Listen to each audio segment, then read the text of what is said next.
Hey everyone, Hillary here with another video about Disneyland Paris with disabilities.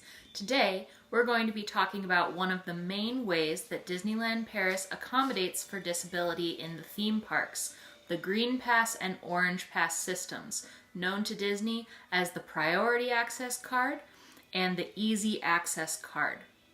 As someone with a permanent registered disability, I qualify for a Green Pass. This video will be about my experiences with the Green Pass, how to go about obtaining a green or orange pass, and at the end we'll walk you through the website where you can find all of the most current information about visiting Disneyland Paris as a visitor with disabilities. The Green Pass is without a doubt the only way that I would be able to enjoy a trip to Disneyland Paris, as on a good visit I spend about 2 hours a day in first aid, and on a bad trip like the one we were just on, I spend anywhere from 3 to 6 hours a day dealing with my disability at first aid and in other ways. So it's really important to me that I minimize the amount of time that I'm waiting in line.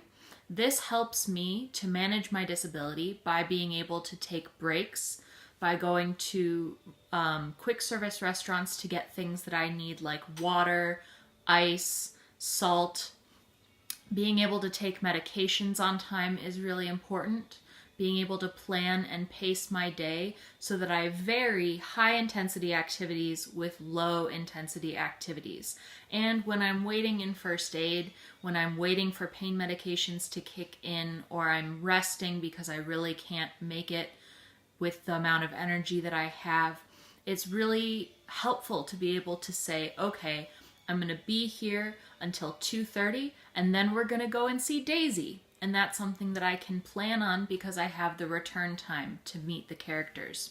The disability viewing area for the parades, the shows, the nighttime fireworks was a really wonderful way to create a sense of community with other people visiting the parks with disabilities.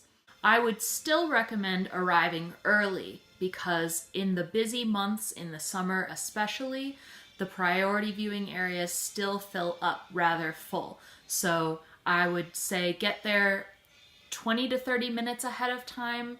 It'll give you an opportunity to plan in a rest break, to drink some water, cool down with some ice, chat with a couple of people.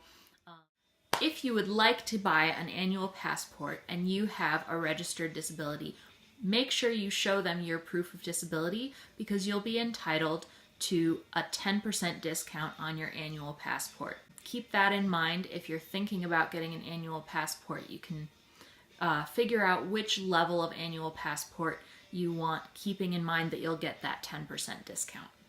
So one of the biggest benefits of the Green Pass is your ability to line up in a separate line for Green and Orange Pass users.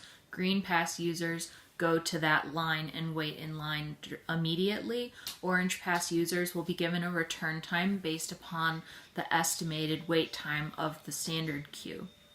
When you go to visit a ride as a Green or Orange Pass user, follow the signs with the universal accessibility symbol. These will direct you to the entrance for people with disabilities. Sometimes this is the exit to the ride, and sometimes this is a separate entrance. Some rides you will get into the Fast Pass lane, like Ratatouille, where you just go directly into the Fast Pass, or Star Tours, where if you use a mobility aid and need to use the elevator, you're going to keep going all the way down, take the elevator up to the second floor, and then you'll kind of merge into the Fast Pass line close to the entrance to the ride. Now, when you arrive at the parks, you should first pick up your access card and your CARES ticket. If you want to do so before entering the parks, you want to stay on the right of the entrances of Disneyland and head towards Disneyland and the Disneyland Hotel on the right. You want to follow signs that say Guest Relations and Donald's Desk. you will walk under a big overpath that has the entrance number 1. And in that overpath is where Donald's desk is, which is where you can pick up your priority card or your easy access card outside of the parks. You can also, inside of the parks, pick that up at City Hall or Studio Services. At Guest Relations is where you can pick up the CARES ticket, which usually you will have to pick up each day individually for the carer accompany you into the park. Guest Relations is also where you can pick up your temporary annual pass. So if you want to buy an annual pass, you go to Guest Relations, you tell them what kind of pass that you want to buy, and you pay for it, and they will issue a temporary pass that is basically like an entrance ticket to Disneyland. And with that, you can then head to the annual passport office and pick up your permanent annual pass. The annual passport office is inside Disneyland. You can find it on the map. Alright, just here at Disney getting my annual pass. The computer was broken at the wheelchair desk, so Christine's up there getting it all taken care of. And we're gonna get the Magic Plus pass with the annual photo pass and an annual disability green pass. So that's what we're working on right now, getting some business taken care of on our first day at Disney. To receive this annual green pass, we showed her disability ID issued by the government of Germany. And then they just simply asked me if she is able to transfer. Since she is a wheelchair user, they want to make sure that they tick the right box on the card. It was really easy and quick to get the annual green pass, and they automatically stamped it with the maximum number of accompanying guests for attractions and parades. The maximum numbers for attractions are 4. So it is the green pass holder plus 4 guests can go on the ride together via the exit. For the parade viewing areas, it is 2. So it is the green pass holder plus 2 guests. If you are just getting a green pass for a short visit, you're not getting an annual green pass, you're just getting it for, let's say, a 4-day visit, then they might not automatically stamp you with 4 and 2. It depends on how many guests are with you when you pick up the green pass. So let's say you are a family of 4 people and one of you is eligible for a green pass and goes to City Hall to pick up that green pass.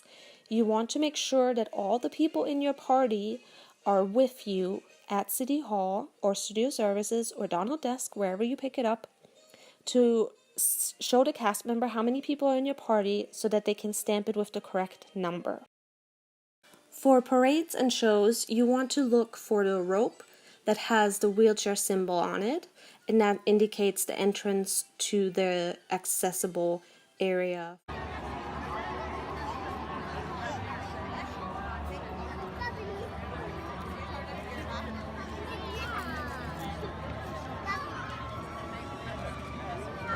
Alright, so here we are at the Green Pass viewing area for Disney Stars on Parade. It's pretty hot, there's no shade, just so you know.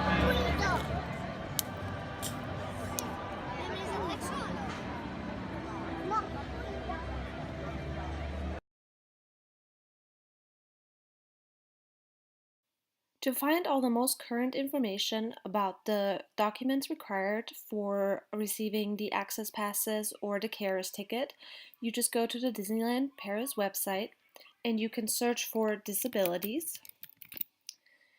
And there are different categories of visitors with disabilities, but the information in each category is mostly the same. So you can scroll through and see all the different categories that Disney gives specific information for, as well as things like first aid or storage of special medications. For example, if you have medication that needs to stay refrigerated. Then there's also the Disney Parks accessibility maps both for the Disneyland Park, and Walt Disney Studios. So, for example, Hillary is a visitor with reduced mobility. If you scroll down, it will tell you the access to the attractions, including the two different types of access card, which is the priority card, the green pass, and the easy access card, the orange pass. Then, if you scroll down further, it will tell you what the documents are that are required to apply for an access card. Now, you want to make sure that you check that ahead of time to know what the documents are and to allow yourself sufficient time to get those documents ready. And then there's information about the buses that go between the hotels and Disney. There's information about wheelchair rental, toilets, all of the things that you may or may not need. There's also information about the allergy guide, and you can download that. The best thing to do is to both check the website and to check the Disney Parks accessibility maps. Now, if you open those, there's one for Disneyland Park and one for Walt Disney Studios Park. It will tell you what rides you can or cannot ride, and then it has maps. The second page of the accessibility map lists each of the different areas of the park, and it lists each disability. And it will tell you for each of the attractions if these people are able to go on the attraction. So for example, if you look at Peter Pan's Flight, which has attraction number 24, it says that people who are in a wheelchair and people who are in a wheelchair but can transfer are not able to go on Peter Pan's Flight. The reason for this is that the evacuation procedure, in case the ride breaks down, involves a ladder. So you have to be able to exit the ride vehicle down a ladder. It also says so in this little symbol in the front where it shows you have to be able to navigate stairs.